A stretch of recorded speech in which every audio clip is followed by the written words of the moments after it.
The Houston medical office felt sterile and cold as Dr. Martinez delivered the news that would change Esperanza Morales' life forever.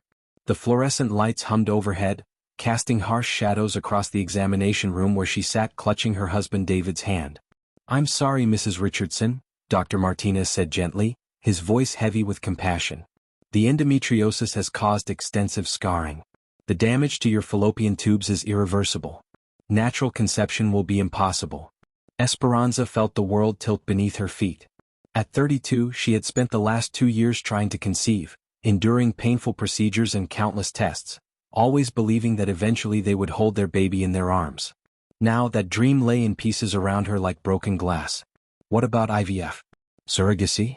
David's voice was tight, controlled, but Esperanza could hear the desperation underneath. Given the severity of the scarring and Mrs. Richardson's medical history, IVF would have less than a 5% chance of success. As for surrogacy? Dr. Martinez paused, choosing his words carefully. That would be an option, but it's expensive and emotionally challenging. The drive home to their upscale Galleria neighborhood passed in suffocating silence.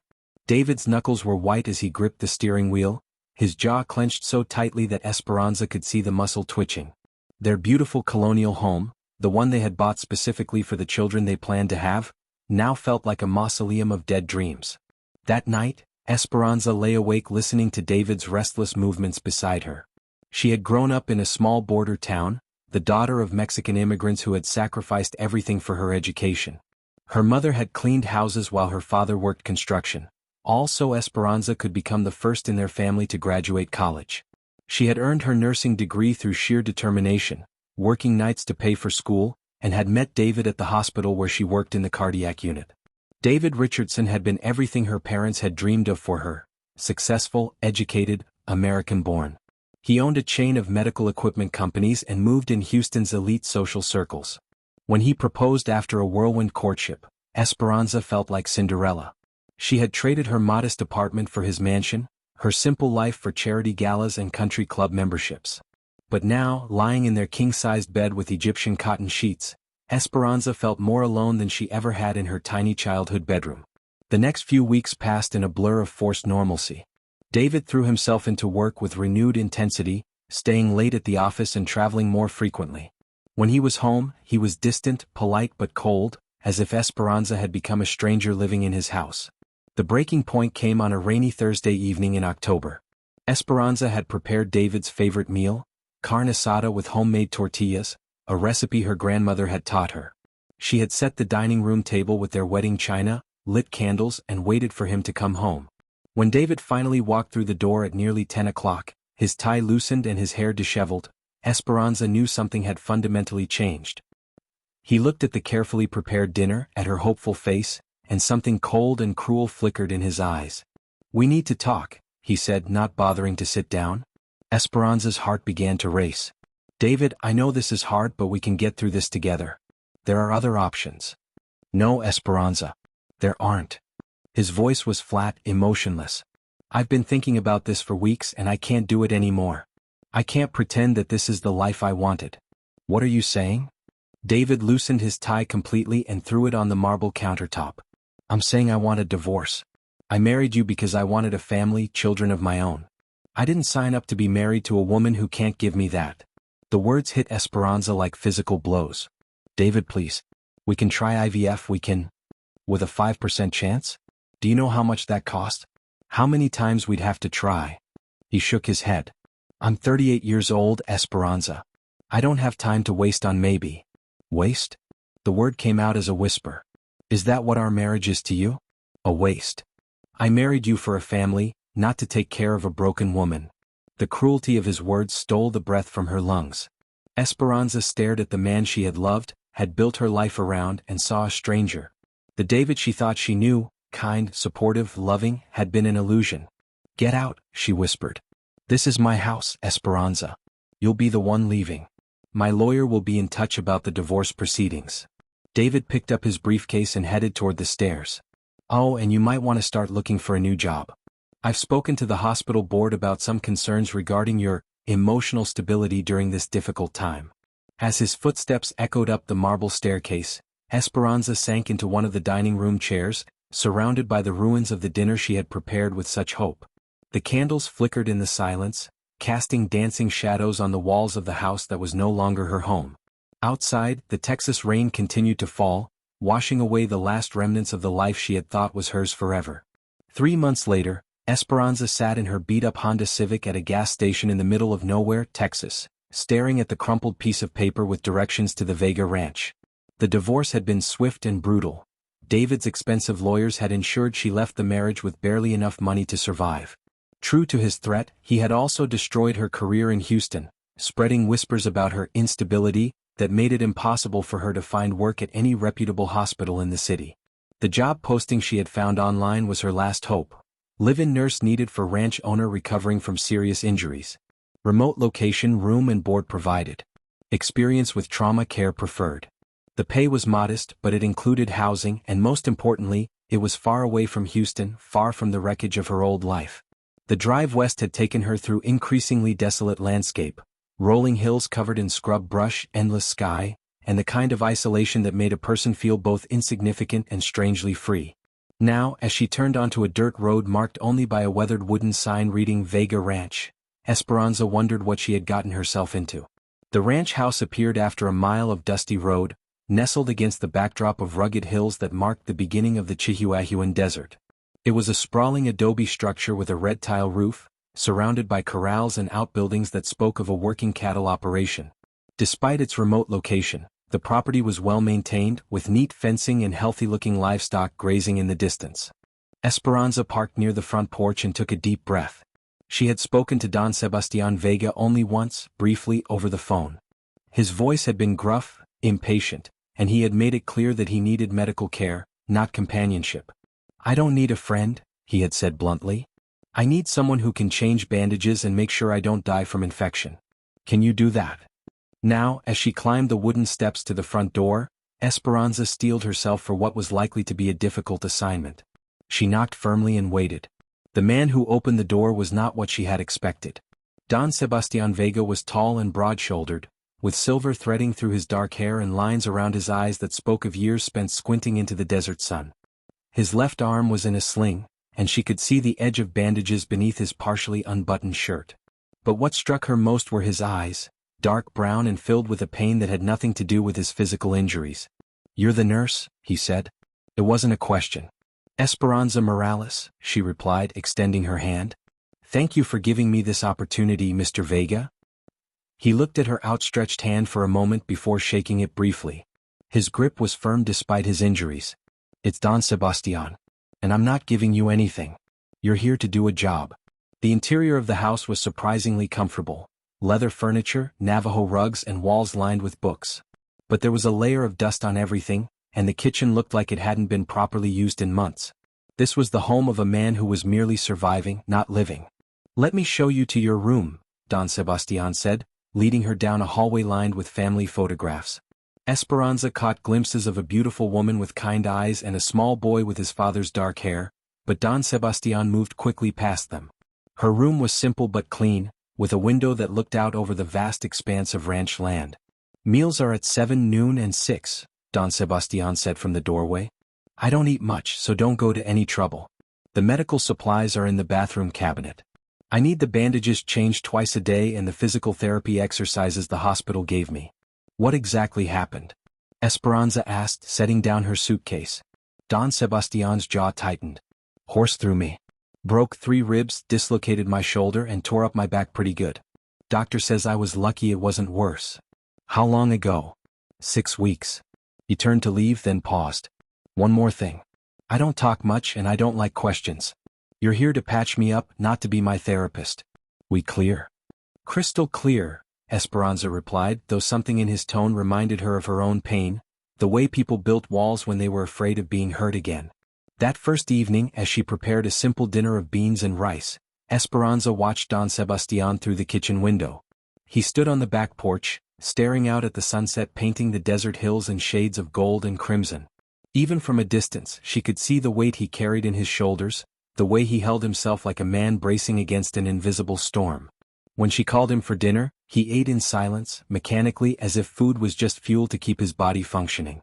Esperanza tried a few times to make conversation, but his responses were monosyllabic, and eventually she gave up.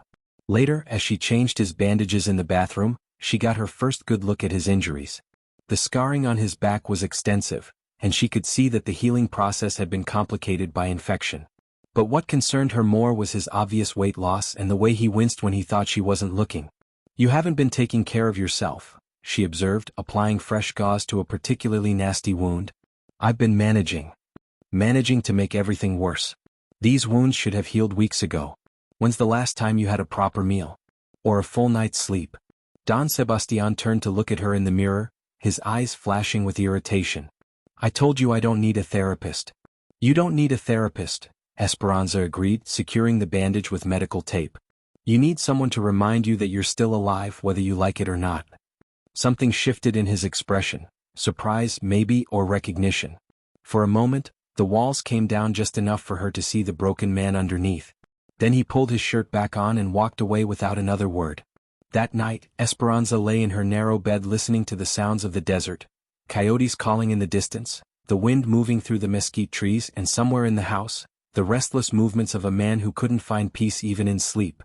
She thought about David, probably lying in their old bed with his new girlfriend, and realized that for the first time in months, the thought didn't bring tears. Instead, she felt something she hadn't experienced since the divorce: purpose. Don Sebastian Vega might not want her help with anything beyond his medical care, but Esperanza recognized a fellow survivor when she saw one. Tomorrow she would start the real work of healing, not just his body but maybe, if he'd let her, his spirit as well. 2 months into her stay at the Vega Ranch, Esperanza had established a routine that slowly began to breathe life back into the dusty corners of the house. She rose before dawn to prepare hearty breakfasts that Don Sebastian initially protested but gradually began to finish. His wounds were healing well under her careful attention, and the physical therapy sessions, though still conducted in stubborn silence, were showing real progress. The breakthrough came on a cold December morning when Esperanza found Don Sebastian collapsed in the barn, his face pale with pain and his shirt soaked with blood from a reopened wound. "What happened?" she demanded, helping him to his feet despite his protests. "Damn horse spooked," he muttered through gritted teeth. "Caught me with his hoof when I was trying to calm him down." "You're not supposed to be working with the horses yet," Esperanza scolded, supporting his weight as they made their way back to the house. "Dr. Ramirez was very clear about that." "Dr. Ramirez doesn't understand that cattle don't take care of themselves," Don Sebastian replied, but his usual gruffness was tempered by exhaustion. In the bathroom, as Esperanza cleaned the fresh wound and assessed the damage, she could feel his eyes watching her in the mirror. Her hands were steady and sure as she worked, but she was acutely aware of his scrutiny. "You're good at this," he said quietly. It was the first compliment he had given her, and Esperanza felt a small warmth spread through her chest. "I should be. I've been doing it for 10 years. Why aren't you working in a hospital? A nurse with your skills could work anywhere." Esperanza's hands stilled for a moment. She had been dreading this question, knowing it would come eventually. "My ex-husband made sure I couldn't work in Houston anymore. He has influence." "What kind of influence?" The kindness in his voice surprised her. Over the past weeks, she had caught glimpses of the man Don Sebastian had been before whatever tragedy had hardened him. Moments when he forgot to be gruff, when his natural courtesy showed through the walls he had built. He owns several medical equipment companies. Half the hospitals in Houston use his products. When he wanted me gone, it wasn't hard for him to make that happen. "Why did he want you gone?" Esperanza finished bandaging the wound and began cleaning up the medical supplies, using the activity to avoid his eyes. "Because I couldn't give him children. Because I was broken." The silence that followed was so complete that Esperanza could hear her own heartbeat. When she finally looked up, she found Don Sebastian watching her with an expression she couldn't read. "You're not broken," he said simply. The words, spoken with such quiet conviction, nearly undid her. Esperanza felt tears prick at her eyes and turned away quickly. "We should get you some rest. That wound needs time to heal properly." But Don Sebastian caught her wrist gently as she moved past him. "Esperanza, you're not broken." That evening, for the first time since her arrival, Don Sebastian joined her in the kitchen while she prepared dinner. He moved slowly, favoring his injured side, but he insisted on helping despite her protests. "Tell me about your family," he said as he awkwardly chopped vegetables with his good hand. Esperanza glanced at him in surprise. "What do you want to know?" "Everything. Where you grew up, how you became a nurse, what your dreams were before." He gestured vaguely, and she understood he meant before David, before the divorce, before her world fell apart. As they cooked together, Esperanza found herself talking about her childhood in the border town of Eagle Pass, about her parents' sacrifices, about the pride in her mother's eyes when she graduated nursing school. Don Sebastian listened without interruption, occasionally asking gentle questions that showed he was truly paying attention. "What about you?" Esperanza asked as they sat down to eat. "This ranch your family? I've seen the photographs." Don Sebastian's fork paused halfway to his mouth. For a moment, Esperanza thought he would retreat back into silence, but then he began to speak. "My wife was Elena. We met in college, she was studying to be a teacher. We married young, bought this ranch with money from my grandfather, and thought we had forever." His voice was steady, but Esperanza could hear the pain underneath. "Our son Miguel was 5 when it happened. They were driving to town for his soccer practice. A drunk driver ran a red light." Esperanza's heart clenched. "I'm so sorry. I was supposed to drive them that day, but I had a sick calf that needed attention. I chose the ranch over my family and they died because of it." "That's not true," Esperanza said firmly. "You didn't choose anything. You couldn't have known what would happen." Don Sebastian looked at her with eyes full of old grief. "For 5 years I've been telling myself that if I had been driving, if I had been there, maybe I could have prevented it. Maybe they would still be alive. And maybe you would have died with them," Esperanza replied gently. "Survivor's guilt is real, but it's not rational. You can't live your life believing you're responsible for a drunk driver's choices." They sat in silence for a while, the weight of shared pain settling between them like a bridge. Finally, Don Sebastian spoke again. "After they died, I stopped living. I just existed. Went through the motions of running the ranch, but I wasn't really here. When that horse threw me, part of me hoped." He trailed off, but Esperanza understood. "But you survived," she said softly. "And maybe that means you're supposed to keep living." "Maybe," he agreed, meeting her eyes. "Having you here, watching you rebuild your life after what that bastard did to you, it's reminded me that survival isn't the same as living." Over the following weeks, something fundamental shifted between them. Don Sebastian began to smile, tentatively at first, then with growing frequency. He started telling her stories about the ranch, about Elena and Miguel, sharing memories that brought light back to his eyes instead of only pain.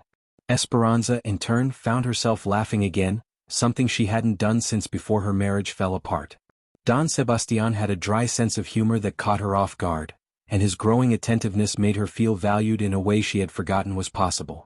One evening in late December, as they sat on the porch watching the sunset paint the desert hills in brilliant oranges and purples, Don Sebastian reached for her hand. "Esperanza," he said quietly, "I need you to know something. What your ex-husband said about you being broken, he was wrong. You're the strongest, most beautiful woman I've ever known. Any man who couldn't see that doesn't deserve you." Esperanza felt tears slip down her cheeks, but for the first time in months, they were tears of healing rather than grief. "You saved my life," she whispered.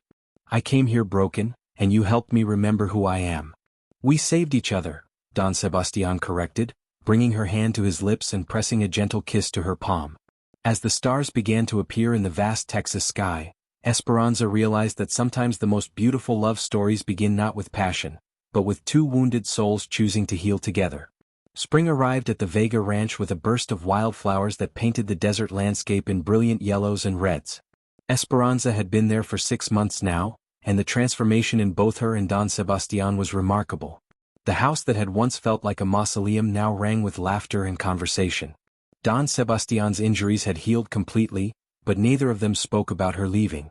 Their relationship had deepened slowly, built on a foundation of mutual respect and understanding. They worked side by side during the day. Esperanza had proven surprisingly adept at ranch work, and spent their evenings talking on the porch or reading together by the fireplace. The physical attraction between them was undeniable, but they had taken things slowly, both understanding that what they were building was too precious to rush. The first time Don Sebastian kissed her had been on a warm April evening as they watched a thunderstorm roll across the desert. It had been gentle, tentative, full of question marks that she had answered by kissing him back. That night, as she lay in her own bed listening to the rain on the roof, Esperanza had felt something she thought was lost forever: hope for the future. Now, as she prepared breakfast on a beautiful May morning, Esperanza hummed softly to herself. Don Sebastian had ridden out early to check on the cattle in the far pasture, and she was planning to surprise him with his favorite meal when he returned. The domestic contentment she felt was something she had never experienced, even during the early days of her marriage to David. This felt real, earned, built on truth rather than illusion. The sound of a car engine interrupted her thoughts. Esperanza looked out the kitchen window and felt her blood turn to ice. A sleek black Mercedes was pulling up to the house, and she recognized the driver immediately. David Richardson stepped out of the car looking every inch the successful businessman in his expensive suit and Italian leather shoes. But Esperanza could see the signs of strain around his eyes, the way his usually perfect hair was slightly disheveled. He looked like a man who had been losing sleep. Esperanza's hands trembled as she turned off the stove and walked to the front door. She opened it before David could knock, standing in the doorway like a guardian protecting her sanctuary. "Hello, Esperanza," David said, his voice softer than she remembered. "You look good. Healthy. What are you doing here, David?" Her voice was steady despite the chaos in her chest. "I came to talk to you. To apologize. To ask you to come home." Esperanza stepped onto the porch, closing the door behind her. She didn't want David's presence to contaminate the home she had built with Sebastian. "There's nothing to talk about. You made your feelings very clear." "I was wrong," David said, moving closer. "I was cruel and stupid, and I've regretted it every day since you left." "Since you threw me out," Esperanza corrected. David had the grace to look ashamed. "Yes, since I threw you out. Esperanza, please just listen to me. Melissa and it didn't work out. She can't have children either. Endometriosis just like you. The irony isn't lost on me." Esperanza felt a bitter laugh escape her throat. "So you came crawling back to me because your backup plan failed?" "No, that's not. I came back because I realized what I lost. You were the best thing in my life, and I destroyed it because I was selfish and short-sighted." David reached for her hand, but she pulled away. "I've changed, Esperanza. I've been in therapy working on myself. I understand now that a marriage isn't just about having children. It's about partnership, love, commitment." "It took you 8 months and another woman to figure that out?" "I know how it sounds, but I'm serious. I want to make this right. I want you to come home. We can adopt, or we can just be happy together, just the two of us. I don't care anymore about having biological children. I just want you." Esperanza stared at the man she had once loved, once built her life around, and felt nothing. No anger, no hurt, no longing. Just a distant sadness for the woman she had been, the one who would have been grateful for these words. "You're too late, David." "What do you mean?" "I mean I'm not the same woman you threw away. I've built a new life here and I'm happy. Truly happy, in a way I never was with you." David's eyes narrowed as he looked around the ranch property. "Here? In the middle of nowhere? Esperanza, be realistic. What kind of future can you have out here? You're a talented nurse, you deserve better than playing house with some cowboy." The contempt in his voice ignited a fire in Esperanza's chest. "That cowboy is twice the man you ever were.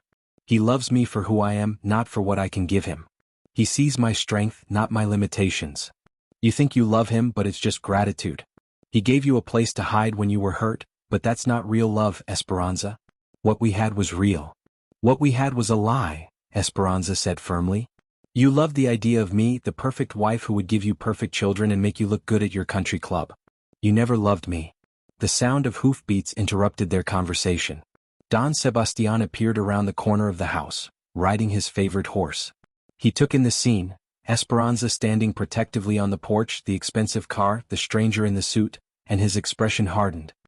He dismounted smoothly and walked toward them, his presence commanding despite his simple work clothes. "Everything all right here, mi amor?" The endearment, spoken in front of David, was clearly intentional. Esperanza felt a surge of love for this man who had helped her rebuild herself from the ground up. "David was just leaving," she said, moving to stand beside Sebastian. David looked between them, his face flushing with anger and humiliation. "So this is it? You're choosing him over me? Over the life we built together?" "You destroyed the life we built together," Esperanza replied calmly. "Sebastian and I are building something new. Something real." "I can give you everything," David said desperately. "Money, status, security. What can he offer you out here?" Sebastian spoke for the first time, his voice quiet but carrying the authority of a man completely secure in himself. "I can offer her love without conditions. Respect without reservations. A partnership built on truth instead of expectations." David scoffed. "Pretty words from a man who probably makes in a year what I make in a month." "You're right," Sebastian agreed. I'm not rich like you. But I'm rich in the things that matter. And I know the value of the woman standing beside me. Esperanza reached for Sebastian's hand, intertwining their fingers. David, I want you to leave. Don't come back. Don't call. Don't try to contact me. We're done, and we have been since the day you told me I was broken. David stared at her for a long moment, perhaps finally understanding that he had lost her completely. You'll regret this, he said finally. When the novelty wears off, when you realize what you've given up, you'll regret it. The only thing I regret, Esperanza said, is wasting so many years believing I needed your approval to be worthy of love. After David's Mercedes disappeared down the dusty road, Esperanza and Sebastian stood together in the silence of the desert morning. Finally, Sebastian turned to her. Are you okay? Esperanza looked up at this man who had shown her what real love looked like, patient, accepting, unconditional. I'm perfect, she said and meant it. That evening, as they sat on their porch watching the sunset paint the sky in brilliant colors, Sebastian took her hand. Esperanza, I have something to ask you. She turned to him, seeing something nervous and hopeful in his expression. I know we haven't talked about the future, about making this permanent. But today, watching you stand up to him, seeing how strong and sure you've become, I realized I can't imagine my life without you. He reached into his pocket and pulled out a simple silver ring set with a turquoise stone. It was Elena's, but she would have wanted you to have it. Will you marry me? Will you be my wife, my partner, my equal in all things? Esperanza looked at the ring, at the man offering it, at the life they had built together from the ashes of their separate tragedies. Yes, she whispered, then louder, yes, absolutely yes. As Sebastian slipped the ring onto her finger, Esperanza realized that sometimes the greatest love stories begin not with passion, but with healing. Sometimes the most beautiful futures are built on the foundation of survived pain. And sometimes the person who saves you is the one who needs saving too. Under the vast Texas sky, surrounded by the desert that had become her sanctuary, Esperanza Morales had finally found her home.